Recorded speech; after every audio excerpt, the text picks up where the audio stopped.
friends, welcome to my channel. இன்னைக்கு ஒரு அருமையான sweet recipe, Chettinad style traditional உக்காரை எப்படி செய்யலாம் வீடியோக்கு பார்க்கலாம். இது வந்து ரொம்ப ஈஸியான ஸ்வீட்டு, ஈஸியாக நம்மளால செய்ய முடியும். வாங்க வீடியோக்குள்ளே போகலாம். போகிறதுக்கு முன்னாடி எனக்கு மறக்காமல் சப்ஸ்கிரைப் பண்ணுங்கள்.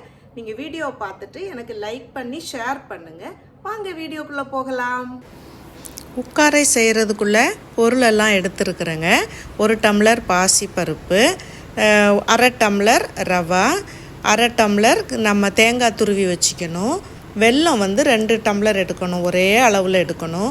ஒரு பிஞ்ச் ஆஃப் சால்ட் எடுத்துருக்குறேன். இப்போ கார்டமம் பவுடர் என்கிட்ட இருக்குது, அது எடுத்துக்கணும். அது இல்லாட்டி நீங்கள் வந்து கார்டமம் எடுத்துக்கணும். நெய் எடுத்துக்கணும், தண்ணி எடுத்து வச்சுக்கணும். இப்போ வந்து நம்ம ப்ரொசீஜர் ஸ்டார்ட் பண்ணலாம். இப்போது வந்து ஃபஸ்ட்டு வந்து நம்ம வந்து ஒரு ஹார்ட் வெசலில், அது நம்ம குக்கரில் வேக வைக்கிறனால குக்கர் பாத்திரத்திலே நான் வச்சுருக்குறேங்க. அந்த 1 டம்ளர் பாசிப்பருப்பையும் போட்டு நல்லா சிவக்கிற அளவுக்கு நல்லா வறுக்கணுங்க. அடிவிடாமல் வறுக்கணும், இல்லாட்டி அடி பிடிக்கும், கரிஞ்சி போயிடும். இல்லாட்டி ஈவனாக அந்த இது வந்து நல்லா வெந்து வரணும். அந்த பாருங்கள், இந்த மாதிரி லைட்டாக செவந்து வரணும். இந்த ஸ்டேஜ் வந்தோன்னா ஸ்டவ் ஆஃப் பண்ணிவிட்டு அதை 2 தடவை தண்ணியில் அலசிக்கோங்க. அலசிட்டு 1க்கு 3 தண்ணி நான் எடுத்துருக்கிறேன்.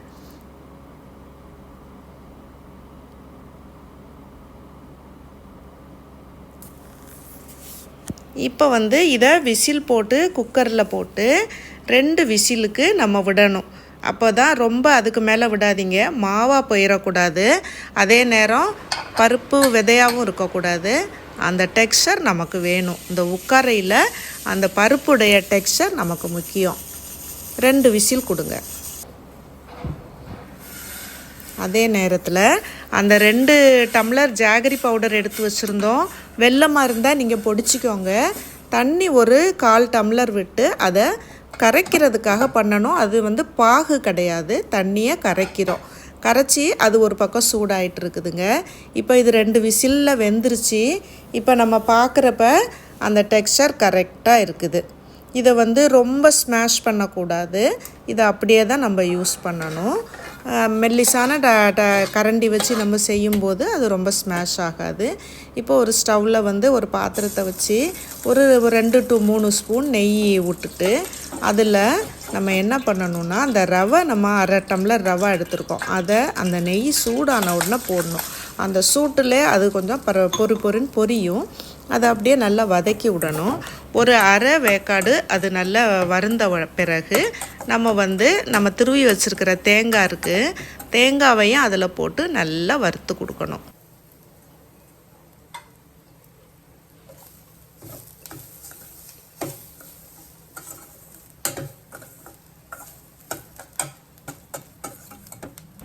இப்போ ரவையும் தேங்காயும் மிக்ஸ் நல்லா வறுந்துருச்சு. இப்போ இந்த வெந்து இருந்த பாசிப்பருப்பை அதில் எடுத்து நம்ம கொட்டி எல்லாத்தையும் சேர்த்து கிளறி கொடுக்கணும்.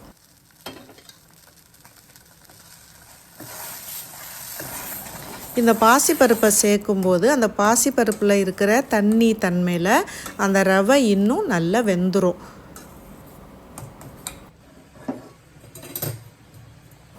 இந்த ஸ்டேஜில் நம்ம உருக்கி வச்சுருக்கிற அந்த வெல்லத்தினுடைய வாட்டரை அதுக்குள்ளே வடித்து ஊற்றணும். தூசு திரும்பு இல்லாமல் இருக்கிறதுக்காக ஃபில்டரில் வடிச்சிக்கோங்க. இப்போ அதை நல்லா கிளறி கொடுக்கணும். இப்போ தண்ணியும் அந்த இப்போ நம்ம ஏற்கனவே மிக்ஸ் பண்ணியிருக்கிறதும் நல்லா கிளறணும். இதில் நம்ம எடுத்து வச்சுருக்கிற பிஞ்ச் ஆஃப் சால்ட்டு, அந்த கார்டமம் பவுடர் ஒரு 3/4 ஸ்பூன் எடுத்துருக்கோம். அப்படி இல்லாதவங்க 3 to 4 ஏலக்காவை தட்டி போட்டுக்கோங்க. போட்டு நல்லா கிளறி கொடுங்க.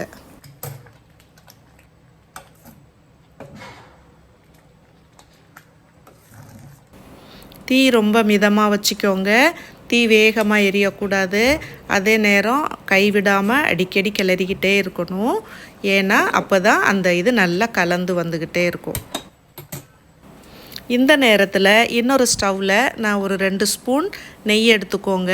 அதில் முந்திரி பருப்பு நம்ம வச்சுருக்கணும்.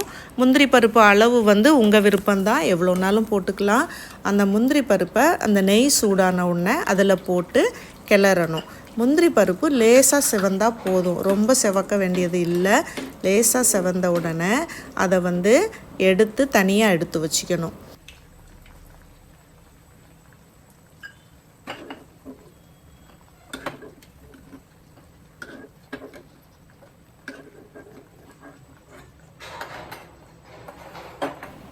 இப்போ அந்த பாத்திரத்தில் இருக்கிற நெய்யை எடுத்து அந்த இதில் கலந்து நம்ம ஊற்றணும். ஊற்றி நல்லா கிளறி கொடுக்கணும்.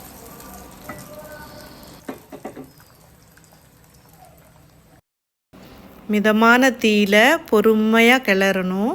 அந்த நெய் அந்த மிக்ஸோட நல்லா பிளெண்ட் ஆகி பாருங்கள், அதில் உக்கரையுடைய ஸ்டார்டிங் ஸ்டேஜு பிளெண்ட் ஆகி அது நல்லா மிக்ஸ் ஆகி கொதிச்சிக்கிட்டு இருக்குதுங்க. நல்ல ஃப்ளேவர் வந்துட்டு இருக்குது. நல்லா வேக வேக நம்ம இன்னும் கொஞ்சம் நெய் எடுத்து அதை சுற்றி விட்டு கிளறி கொடுத்துட்டே இருக்கணுங்க.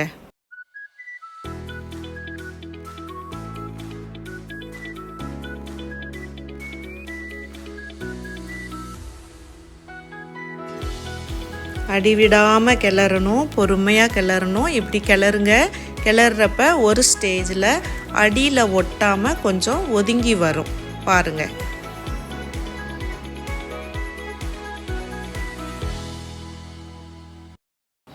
நம்ம ஏற்கனவே வறுத்து வச்சுருக்கிற முந்திரி பருப்பை இப்போ அதில் போட்டு திருப்பி நல்லா கிளறி விடணும்.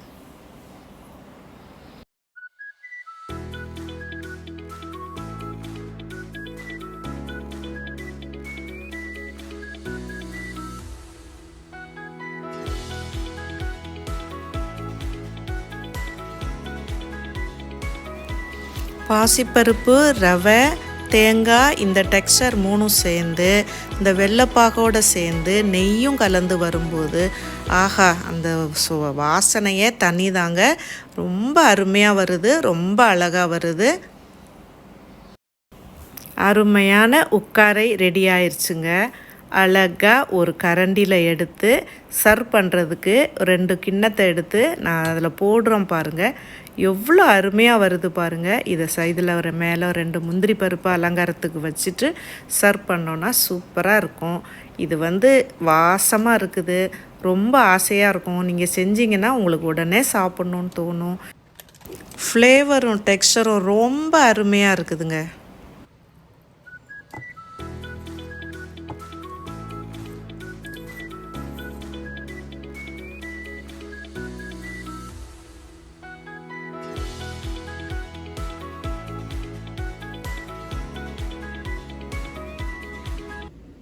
என்னோட பதிவு உங்களுக்கு பிடிச்சிருக்கும்னு நினைக்கிறேன்.